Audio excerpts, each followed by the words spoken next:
Welcome to Spidell's California Minute. I'm your host, Catherine Zidane, and this week we're covering when to consider filing an amended return following the IRS automatically correcting returns for taxpayers with unemployment income.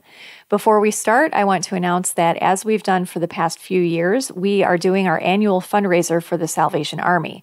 Spidell will be donating $5 for each new California Minute subscriber who signs up from September 1st through September 30th. If you're a first-time listener and you want to be added to the list, just reply to the podcast email, or there's a link in the email to a submission form.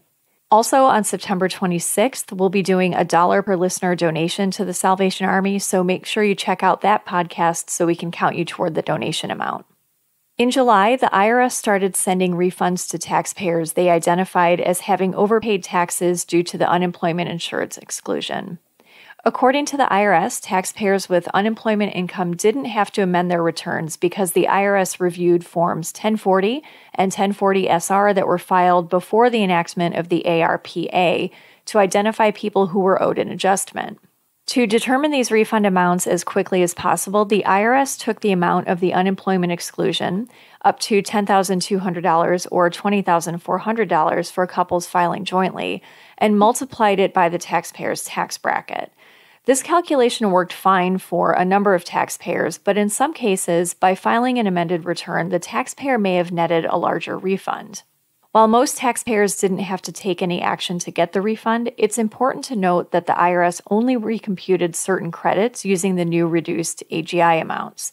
So taxpayers should consider amending if there are increased deductions related to AGI. The IRS stated that they would recompute refundable credits like the child tax credit, earned income credit, and the American Opportunity Tax Credit. But reduced AGI could also affect suspended real estate losses, non-deductible IRA contributions, student loan interest and tuition and fees deductions, medical expenses subject to the AGI limit, and taxable advance premium tax credits, which could become refundable credits. Also, reduced AGI could have an effect on taxpayers who also have Social Security income, possibly reducing or eliminating taxable Social Security benefits. We've heard that some refunds may not have included the aforementioned refundable credits. If that's the case, your client should amend to recompute those credits.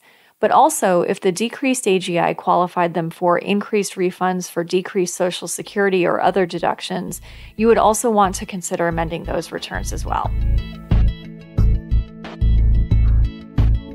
The federal unemployment insurance exclusion reduces federal AGI, which in many cases will reduce California taxable income because California generally uses federal AGI to compute California phase-outs and thresholds.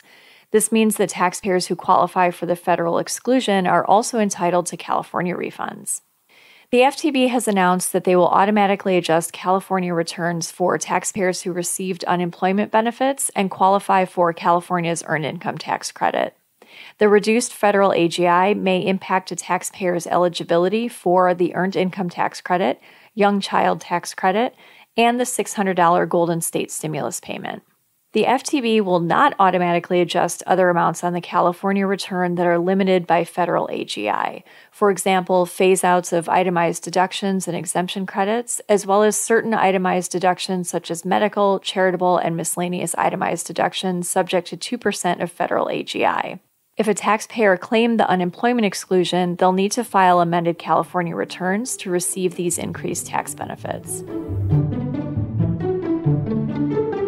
Spidell's federal and California tax update webinars start in November, and we cover all of the numerous tax law changes that happened in 2021. See a list of available dates and times and get registered at caltax.com under the Webinars tab. That's all for this week. Join us next time for another episode of Spidell's California Minute.